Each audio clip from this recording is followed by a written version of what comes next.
Video games, like movies, have been designed to tap into our emotions, engaging us with the story and characters on screen.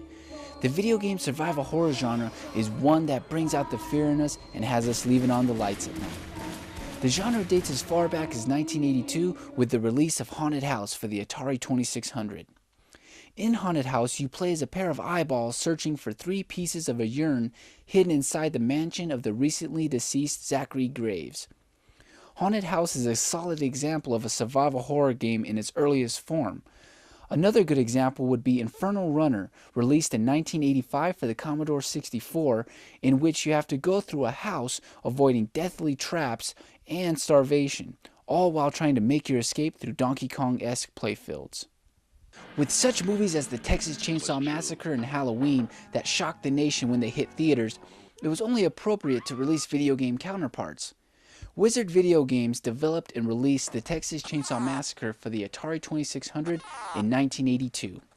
The game has you playing as the psychotic, childlike maniac himself, Leatherface, as you gas up your chainsaw and hunt down some hippie kids.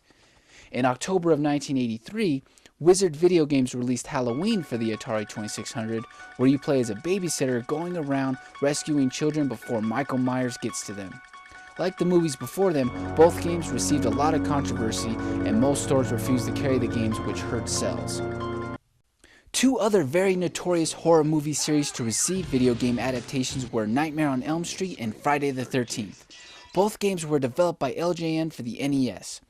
In Friday the 13th, released in 1989, you play as a Camp Crystal Lake counselor going from cabin to cabin saving all the Camp Crystal Lake kids before Jason Voorhees hacks them to pieces with his signature machete. Q, Q, Q, Q, ah, ah, ah, ah. Q, Q, Q, Q, ah, ah, ah. Sorry, couldn't resist. Nightmare on Elm Street, also released in 1989, incorporates elements from the Dream Warrior and Dream Master from the movie series. Your goal is to roam through Elm Street locations in search of Freddy's bones in order to burn them and kill off Freddy. Be careful though, if your sleep meter drains down, the game transforms into the dream world, and if you sleep too long, Freddy Krueger will pop up for some killing joy with his rusty blades. For a different Nightmare on Elm Street gaming experience, be sure to check out the IBM PC and Commodore 64 versions of the game.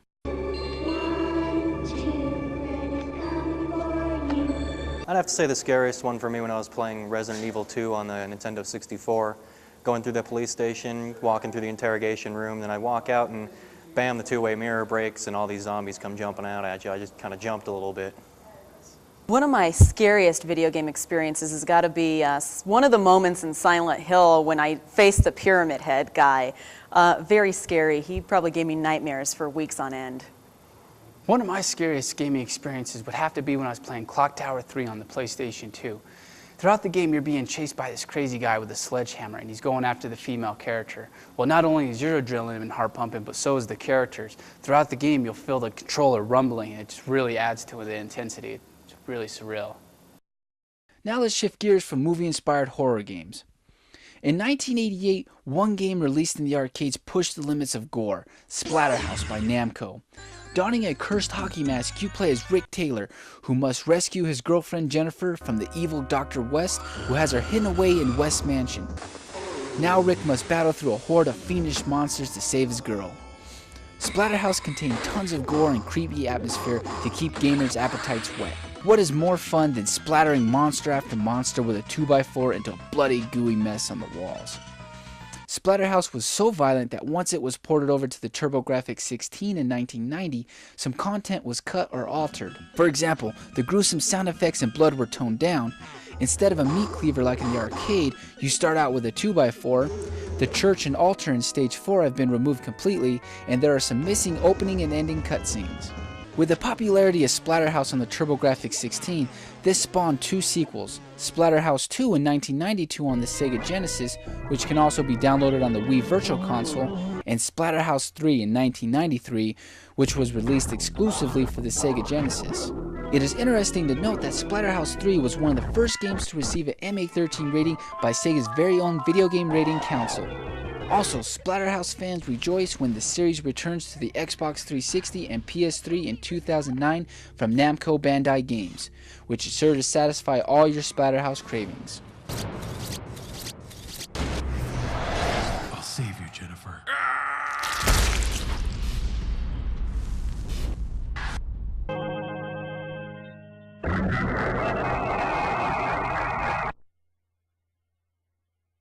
One of the most controversial video games in the survival horror genre would have to be Night Trap, released for the Sega CD in October of 1992 by Digital Pictures, founded by Tom Zito. Night Trap is a live-action video game designed by Rob Fulop and stars Different Strokes actress Dana Plato. The game revolves around a group of girls having a slumber party.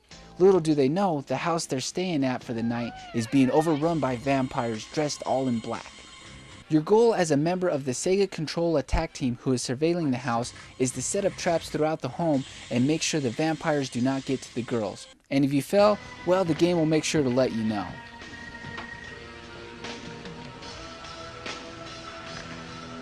So, you're the troublemaker. Well, I guess you think you're pretty smart, huh? Well, Tony told me all about it, including the override in the hall.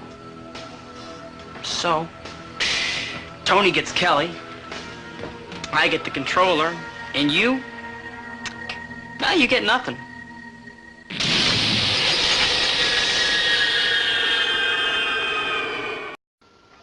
Look, it was your job to protect Kelly and the rest of those girls. Well, I've seen the place is being overrun. You've missed way too many of those suckers. Until you figure out how to do your job, you're dismissed. Breaking contact. There is a notorious game over sequence in which vampires hiding in a shower capture Lisa in her nightie and try to drain her blood. You're not scaring me. Wait. What are you doing now? Leave me alone.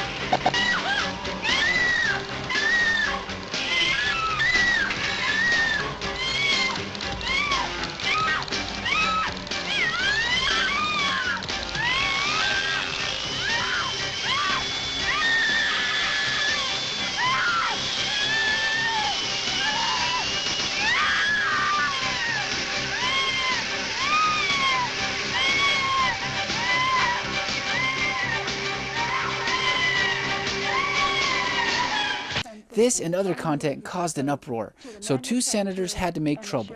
I'm of course talking about Senators Joseph Lieberman and Herbert Kohl.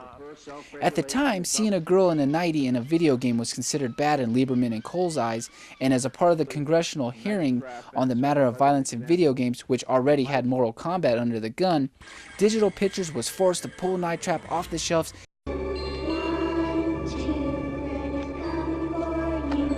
I have to say the scariest one has definitely been Fear. Everywhere you turn around, there's that little girl freaking you out every time. It's hard to categorize what the scariest game has been that I've ever played because there are so many good ones, but you definitely would have to rate Silent Hill, the whole series in there, along with the new Condemned series now that they've finished the second one and are probably working on a third.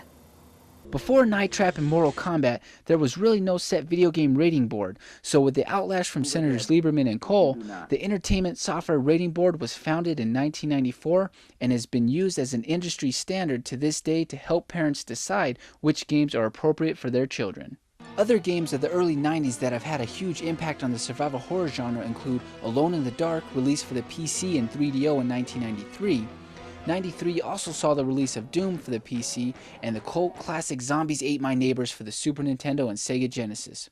Also, the FMV line of horror games such as the award-winning Seventh Guest for the PC, Phantasmagoria, and Night Trap for the Sega CD.